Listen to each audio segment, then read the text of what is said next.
Selamat pagi teman-teman, kita sambung lagi ya dalam video kursus online masih mengenai 7 Magic Communication Skills.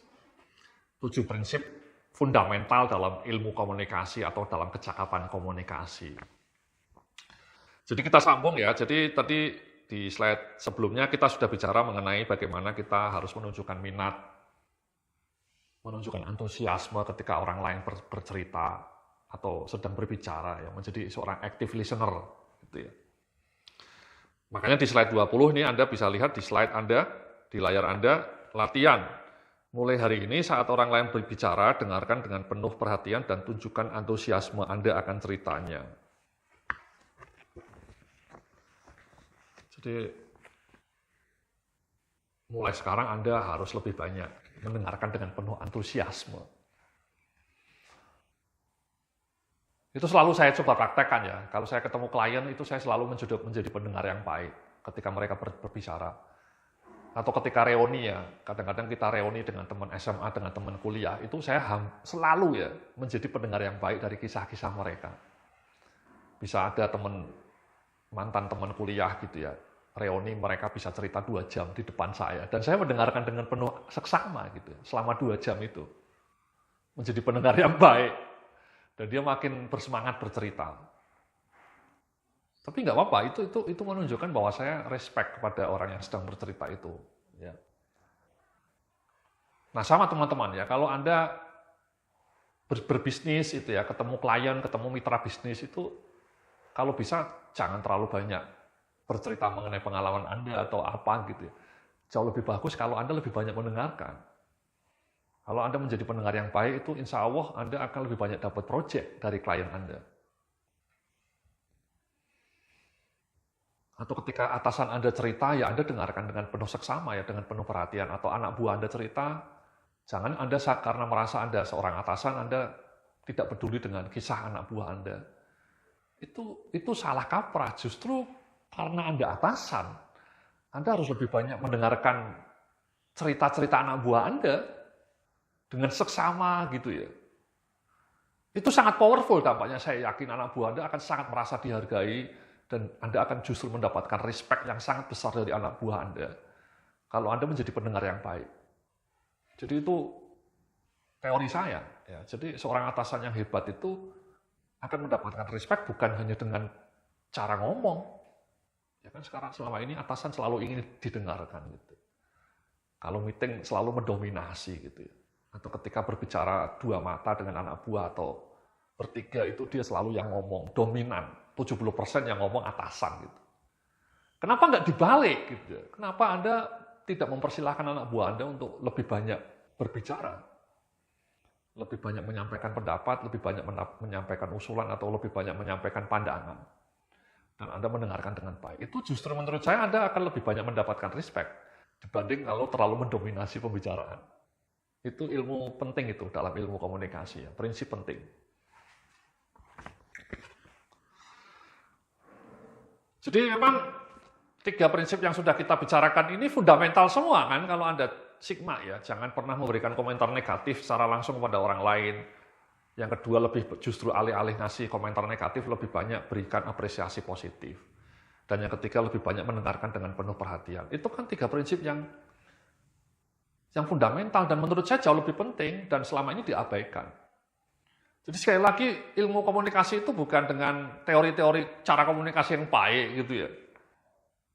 Ngomongnya memukau gitu ya. Bahasanya menggelegar gitu ya. No, bukan seperti itu. Atau contoh-contohnya banyak, oke lah. Tapi justru 3 prinsip tadi yang jauh lebih fundamental. Oke. Jadi di slide berikutnya ini saya bilang, saat orang lain bicara pada Anda, jangan pernah lagi mendengarkan sambil melihat layar HP, tunjukkan respect dan adab yang mulia pada orang lain tersebut. Ya. Sekali lagi, meskipun Anda atasan, Anda jangan ketika anak buah Anda ngomong, Anda seolah-olah sibuk sendiri dengan HP Anda. Atau sibuk dengan laporan kerja Anda. Itu hilangkan itu sikap seperti itu. Ya, jadi ketika anak buah Anda berbicara, ya dengarkan dengan penuh seksama. Oke. Jadi ini di slide berikutnya saya bilang assignment kedua ini lakukan praktek active listening.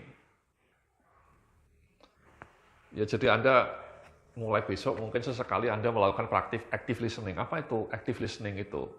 Ya tadi, mendengarkan dengan penuh seksama. Anda mengajukan pertanyaan-pertanyaan sebagai tanda bahwa Anda berminat dengan apa yang dia sampaikan. Anda menyimpulkan apa yang dia sampaikan. Anda menunjukkan mimik muka yang antusias, gitu. Dan fokus dengan apa yang dia sampaikan. Itu menurut saya active listening itu perlu ditumbuhkan pelan-pelan. Kalau Anda punya kemampuan seperti itu, saya yakin kinerja Anda, kinerja teamwork Anda, kinerja komunikasi di kantor Anda akan jauh lebih cetar membahana. Oke? Nah, kita berlanjut ke prinsip keempat ini. Ya, prinsip keempat ini juga simple tapi powerful. Hargai usulan dan pendapat orang lain. Ya, ini juga prinsip komunikasi yang fundamental dan powerful. Saya bilang di slide berikutnya ini, jangan pernah bilang pendapat Anda salah atau Anda keliru terhadap pendapat orang lain. Ya. Jadi, ya itu tidak respectful ya. Jadi ketika Anda orang lain menyampaikan pendapat itu, kasih apresiasi gitu ya. Jangan langsung ngomong ngejudge pendapat Anda tidak benar atau pendapat Anda tidak masuk akal gitu ya. Itu menurut saya tidak bijak, akan membuat orang itu makin defensif dan dia merasa tidak dihargai. Dan yakinlah kalau itu terjadi mungkin ke depannya hubungan Anda dengan dia atau mental kerja dia makin down. Karena Anda tidak menunjukkan respect yang penuh terhadap apa yang dia sampaikan. Jadi alih-alih memberikan komentar yang frontal seperti itu, sebaiknya di slide berikutnya ini saya bilang, tumbuhkan respect dan empati pada gagasan atau pendapat orang lain. Ya. Jadi biarkan dia menyampaikan argumennya. Kalaupun misalnya kita tidak sepakat dengan argumen yang dia sampaikan, alih-alih mengatakan kalimat yang sangat negatif tadi ya, pendapat Anda tidak masuk akal atau pendapat Anda keliru, itu jauh lebih bagus. Anda fokus pada poin-poin argumen dia. Atau misalnya kita menyampaikan, saya masih merasa kurang yakin dengan pendapat Anda. Tolong coba dieksplorasi lagi lebih detail pandangan Anda gitu ya. Coba berikan contoh-contoh yang konkret atau berikan data-data pendukung untuk mensupport gagasan Anda. Jadi alih-alih langsung bilang gagasan Anda tidak masuk akal atau gagasan Anda sulit dipraktekkan atau gagasan Anda salah, itu kalimat-kalimat yang tidak elok. Jauh lebih bagus kalau kita memang tidak sepakat dengan gagasan dia, kita tunjukkan empati. Terima kasih atas pandangan Anda, Pak, gitu ya. Saya cukup menghargai, memahami apa yang Anda sampaikan. Namun saya masih belum begitu yakin dengan poin-poin yang Anda sampaikan. Bisa nggak? Mohon Anda bisa tunjukkan kepada kami contoh-contoh yang lebih konkret untuk mendukung gagasan Anda. Atau berikan bukti-bukti yang sudah terjadi di tempat lain untuk mendukung gagasan Anda. Atau Anda bisa nggak memberikan data-data pelengkap yang lebih meyakinkan untuk mendukung gagasan Anda. Jadi kalimatnya itu empatik, tapi juga ketika kita tidak setuju, kita fokusnya pada poin-poin yang dia sampaikan, bukan langsung menjudge bahwa gagasan dia salah, atau pandangan dia tidak mungkin dipraktekkan. Itu sering terjadi kan, ya. Jadi kadang-kadang kita menolak pandangan orang lain hanya dengan kalimat-kalimat judgmental. Jauh lebih baik kalau kita tidak setuju, ya kita tadi sampaikan eksplorasi. Ya, minta kepada orang lain itu untuk menunjukkan contoh yang lebih konkret, memberikan data pelengkap yang lebih meyakinkan, atau bahkan menunjukkan grafik gitu ya, atau mungkin before and after gitu ya. Sebelum gagasan dia diterima, sampai sesudah gagasan dia diterima itu, ada nggak di tempat lain yang bisa membuktikan bahwa gagasan dia itu berhasil gitu ya. Mungkin dia bisa melihat kisah sukses di perusahaan lain, before and after gagasan dia disampaikan. Jadi ketika kita adu argumentasi itu fokus pada poin-poin yang dia sampaikan, fokus pada data, fokus pada contoh-contoh yang konkret. Bukan langsung menjudge bahwa gagasan Anda salah, gagasan Anda tidak mungkin dipraktekkan. tapi minta kepada orang tersebut untuk memberikan data yang lebih lengkap, memberikan poin-poin yang lebih konkret untuk mendukung gagasannya. Jadi saya bilang ini di slide berikutnya ini ya. Tumbuhkan pemahaman dan pengertian pada pendapat orang lain. Hargai opininya dan berikan apresiasi pada gagasannya. Ya tadi ya, saya selalu bilang bahwa kalaupun Anda tidak setuju dengan gagasan orang tersebut, Anda tidak langsung menolak secara frontal dan kemudian mengatakan kalimat-kalimat negatif secara frontal. Sekali lagi itu hanya akan menimbulkan iklim kerja yang tidak bagus. Jauh lebih baik Anda menunjukkan respect. Terima kasih Bapak atas pandangan Anda. Saya menghargai apa yang Anda sampaikan. Namun pada sisi lain ada beberapa hal lain yang perlu kita pertimbangkan juga. Jadi Anda fokusnya sekali lagi pada poin-poin yang dia sampaikan dan kemudian bersama-sama mengeksplorasi berbagai kemungkinannya.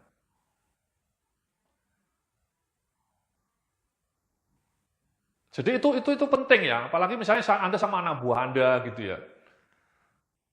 Ketika Anda tidak setuju dengan pendapat anak buah Anda, jangan langsung bilang, aduh nggak mungkin itu, udahlah. Langsung Anda kemudian beranjak pada topik yang lain tanpa memberikan kesempatan kepada dia untuk menyampaikan argumennya dengan lebih detail gitu ya. Kita langsung mengabaikan pendapat dia gitu ya, menganggap pendapat dia itu seolah-olah tidak ada gitu ya. Itu sikap yang tidak respectful. Kawan Anda akan merasa tidak dihargai. Ya itu sering itu terjadi. Ya, kadang-kadang anak buah bilang, saya sudah ngajuin usulan A Pak Yudhya, tapi atasan saya tidak setuju. Nah, ada dua kemungkinan. Anda menyampaikannya usulannya tidak konkret, tidak lengkap, tapi mungkin bisa jadi atasannya tadi tidak begitu respectful. Ya. Dia langsung mengabaikan gagasan itu karena tidak sesuai seleranya misalnya. Alih-alih memberikan kesempatan kepada anak buahnya untuk bersama-sama berbicara dengan data, berbasis data. Jadi kalau mengajukan usulan itu based on data, jangan based on feeling. Jangan pakai manajemen by feeling. Ya. Ini sekarang sudah di era digital. Jadi kalau kita bergerak itu based on data, manajemen by data. Konsepnya namanya big data gitu. Jangan pakai feeling. Itu seringkali keliru, apalagi sesuai selera gitu ya. Oke. Jadi itu prinsip yang keempat ya, hargai pendapat dan usulan orang lain. Bahkan kalau usulan orang lain itu datang dari anak buah Anda. Jadi kalau Anda atasan, Anda selalu harus punya sikap untuk menghargai usulan bawahan Anda. Nah kemudian di prinsip nomor 5 nih, di slide berikutnya ini penting juga ya, buat orang lain merasa penting dan berharga. Ini prinsip komunikasi fundamental ya. Hubungan antar manusia yang fundamental. Ya. Saya bilang di halaman slide berikutnya ini ya, cara efektif mengambil hati orang lain, perlakukan orang tersebut dengan sangat baik dan buat dia merasa sebagai orang yang penting dan berharga.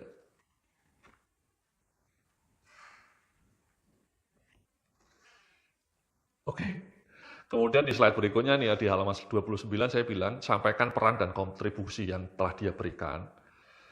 Dan komunikasikan apresiasi Anda yang tulus pada apa yang telah dihasilkan. Sekali lagi, ringan hati dalam memberikan apresiasi yang positif pada pencapaian orang lain, justru akan membuat Anda makin dihargai.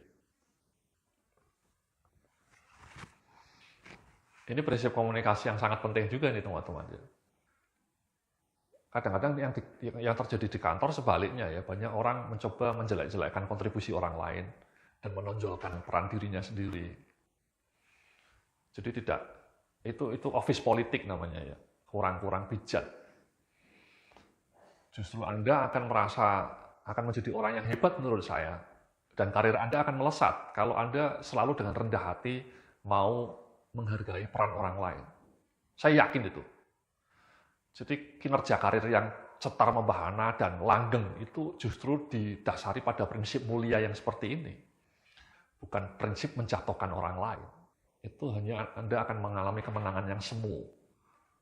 Kemenangan yang tidak barokah. Ya, tidak barokah itu. Hati kita juga tidak akan bahagia kalau kita itu senangnya menjelek-jelekkan peran orang lain. Itu kan tidak happy ya menurut saya. Kerja itu kan perlu kebahagiaan teman-teman. Anda hanya akan bisa bahagia secara sejati kalau Anda itu kerjanya mulia, akhlaknya mulia. Nah, salah satu akhlak yang mulia itu ya ini, prinsip kelima ini.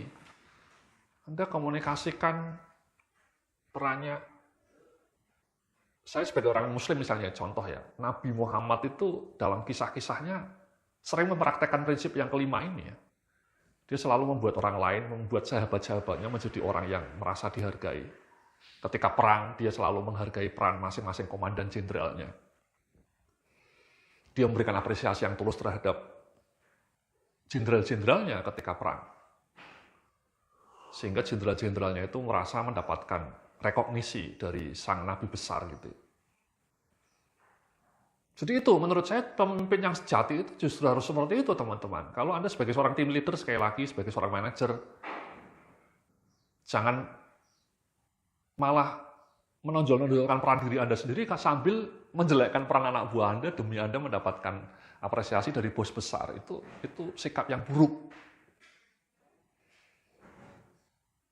Anda justru akan makin dihargai anak buah Anda dan akan lebih mekar kinerja Anda kalau Anda punya peran seperti ini. Ya. Anda selalu menghargai peran dari anak buah Anda, menghargai peran dari semua orang yang terlibat dalam tim kerja Anda. Dan sekali lagi ini ada hubungannya dengan prinsip yang tadi ya, yang kedua tadi ya. Anda harus lebih banyak memberikan apresiasi positif kepada tim kerja Anda, kepada anak buah Anda. Ya sama ini ya. Jadi ketika Anda memberikan apresiasi positif itu Anda akan membuat anak buah Anda merasa berharga. Dan itu sekali lagi sangat penting teman-teman ya. Sekali lagi kalau Anda bisa membuat anak buah Anda merasa dihargai, itu akan menjadi driver motivasi yang sangat luar biasa. Jadi selama ini banyak orang mengeluh, Pak Yodia di tempat saya kok karyawannya pada tidak termotivasi ya. Dan kemudian ujung-ujungnya selalu mungkin gajinya tidak memadai. Selalu masalahnya gaji. Enggak juga. Gaji itu mungkin hanya salah satu faktor. Faktor lainnya mungkin atasannya pelit. Memberikan apresiasi, atasannya sangat pelit. Memberikan rekognisi, atasannya tidak pernah menghargai peran anak buahnya. Itu akan menimbulkan depresi. Ya. Dan survei membuktikan, teman-teman, ya banyak orang resign itu bukan hanya karena gaji. Tapi faktor pertama justru karena dia merasa atasannya tidak mampu memberikan penghargaan kepada kontribusi mereka. Jadi ini kalau Anda atasan, ini prinsip yang kelima ini sangat powerful ya. Komunikasikan apresiasi Anda, sampaikan rasa apresiasi Anda terhadap kontribusi dan peran yang sudah dimainkan oleh anak buah Anda. Oke? Jadi jangan pelit memberikan apresiasi, jangan juga menutup-nutupi peran kontribusi anak buah Anda sambil membesar-besarkan diri Anda sendiri. Itu namanya megalomania gitu ya. Dan itu tidak akan menjadi bekal yang berharga bagi Anda sebagai seorang leader yang bagus. Nah, kemudian prinsip yang keenam ini. Prinsip yang keenam ini penting ini. Jika Anda melakukan kesalahan, segera akui dan tunjukkan rencana perbaikannya. Ya. Ini penting juga ini. Ya, ini komunikasi sering mengalami breakdown, komunikasi sering gagal di kantor karena ketika orang salah itu dia malah ngeles. Dia malah ngeles dan kemudian menyalahkan pihak lain. Dan kemudian masing-masing departemen saling menyalahkan departemen lain. Itu namanya communication breakdown. Dan sekali lagi itu kan fundamental ya.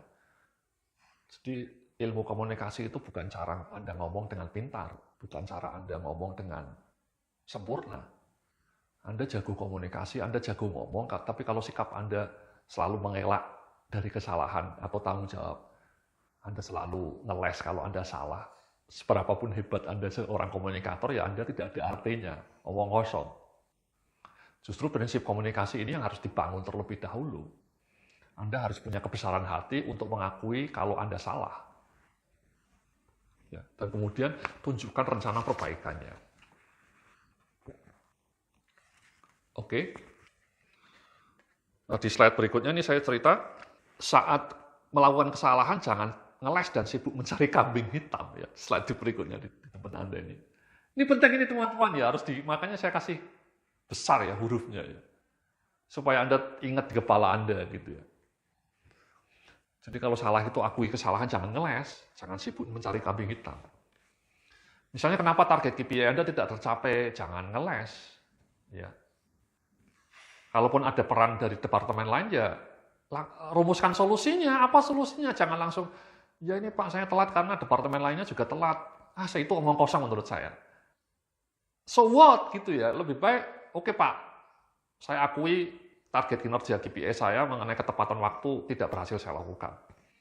Saya sudah menemukan akar masalahnya. Dan inilah solusinya, Pak. Jadi Anda tidak menghabiskan waktu untuk menyalahkan departemen lain terhadap keterlambatan Anda, tapi Anda langsung hanya bilang, saya sudah menemukan, mendiagnosis akar masalahnya, Pak, dan ini solusi saya. Ini solusinya Anda yang harus dijabarkan dengan lebih konkret. Anda menghabiskan waktu untuk menceritakan solusi Anda, action plan-nya seperti apa, bukan malah menghabiskan begitu banyak waktu untuk menyalah-nyalahkan pihak lain. Sambil Andanya lupa menyusun rencana perbaikan, itu omong kosong. Oke. Dan itu yang sering terjadi ya di kantor-kantor ya, ketika kinerja KPI-nya tidak tercapai, menyalahkan pihak lain, dan kemudian merasa kalau sudah menyalahkan, ya nanti KPI-nya akan tercapai dengan sendirinya. Itu kan ilusi, fantasi teman-teman. Oke. Jadi kalau target Anda tidak tercapai, ya Anda langsung diagnosis akar masalahnya dan rumuskan solusinya, rumuskan action plan-nya dengan detail, dengan lengkap, dan itu akan jauh lebih powerful untuk memperbaiki kinerja Anda. Oke, jadi slide 33 ini saya bilang, selalu ngeles saat terjadi kesalahan, hanya akan membuat respek orang lain pada Anda akan menjadi makin pudar. Iyalah, kalau Anda bisanya hanya ngeles, komunikasinya ngeles. Ya, Anda malah reputasinya makin jatuh ya menurut saya. Anda akan dianggap sebagai orang yang hanya sibuk excuse gitu ya. Makanya saya bilang di slide 33 nih ya, saat melakukan kesalahan lebih baik segera akui kesalahan itu dan kemudian fokus pada perbaikan apa yang akan Anda lakukan untuk melakukan sesuatu dengan lebih baik. Ya, itu menurut saya krusial. Ya.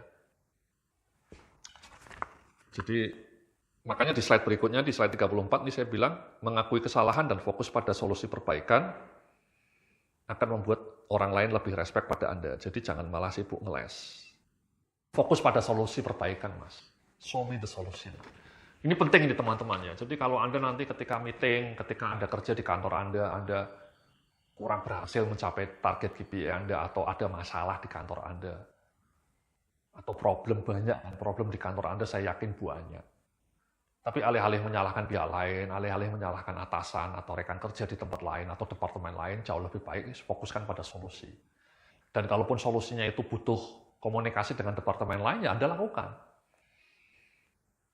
Misalnya Anda terlambat karena departemen lain terlambat, ya alih-alih menyalahkan orang lain tersebut atau departemen lain tersebut, kenapa Anda tidak merumuskan solusinya itu akan membangun sistem komunikasi yang lebih intens dengan departemen tersebut. Atau Anda akan melakukan pertemuan secara intensif dengan departemen tersebut untuk bersama-sama mencari solusinya, mencari jalan keluarnya. Jadi Anda saling bantu-membantu, saling tolong-menolong dengan departemen lain tersebut, spiritnya kerjasama, bukan saling menyalahkan. Kalau spiritnya saling menyalahkan, ya kinerja kantor Anda akan makin amburadul. Ya, spirit Anda harus bersama-sama dengan departemen lain tersebut atau dengan bagian tersebut untuk bersama-sama merumuskan jalan keluarnya. Itu kan spiritnya lebih bagus, teman-teman, daripada saling menyalahkan. Jadi saya bilang nih di slide berikutnya, di slide 35 ini, jangan anggap kesalahan sebagai petaka. Jangan malu dan takut untuk mengakui kesalahan. Kesalahan justru adalah bagian tak terpisahkan dari proses pembelajaran menjadi insan yang lebih baik. This is it. Ya. Kadang-kadang orang gengsi gitu ya, mengakui kesalahan itu dianggap sebagai sebuah tamparan petaka atau akhirnya gengsi, padahal itu salah kaprah. Kesalahan itu wajar. Anda gagal mencapai KPI ya juga bukan petaka. Kecuali berkali-kali gitu ya, berkali-kali melakukan kesalahan yang sama itu fatal. Tapi kalau misalnya kesalahannya sekali atau problemnya itu juga baru, atau kemudian Anda tidak mencapai KPI, tidak terus-menerus hanya ada satu KPI yang gagal, yang KPI lainnya berhasil, itu kan artinya Anda masih bagus dalam bidang lain. Jadi Anda hanya dalam KPI tertentu yang gagal. Jadi akui kegagalan itu dan kemudian jadikan cambuk untuk membangun solution plan namanya. Penting itu teman-teman ya, solution plan. Itu yang akan membuat Anda menjadi makin tangguh. Ya. Contohnya misalnya sekarang saya menemui masalah besar nih. Masalah besarnya yakni email marketing saya drop ya, pelanggan email saya drop. Itu problem besar bagi saya karena pelanggan email itu jantung penghasilan saya. Saya jualan melalui email. Kalau pelanggan email saya drop itu nanti bulan-bulan berikutnya penjualan saya akan drop. Itu masalah besar. Tapi saya langsung fokus pada solusinya ya. Show me the solution. Saya berjibaku mikir habis-habisan bagaimana solusinya gitu. Jadi masalah itu selalu ada solusinya. Ya, jadi jangan ngeles. Makanya di halaman 36 saya bilang ini, renungkan kesalahan yang pernah Anda buat dan rumuskan perbaikannya. Ya, jadi tolong Anda sekarang renungkan apa kesalahan yang Anda buat, ya, kegagalan yang pernah Anda capai, mungkin Anda KPI-nya tidak tercapai, mungkin target kinerja Anda tidak tercapai, atau mungkin rencana kerja Anda tidak tereksekusi dengan baik. Coba Anda analisa, Anda renungkan. Ya. Kemudian rumuskan rencana perbaikannya. Kemudian akui kesalahan Anda apa. Ya. Kesalahannya apa? Kenapa peran Anda apa? Dan kemudian Anda rumuskan rencana perbaikannya. Oke? Terima kasih, itulah video kita yang kedua, masih mengenai prinsip fundamental dalam ilmu komunikasi. Kita nanti akan lanjutkan dalam video berikutnya. Terima kasih.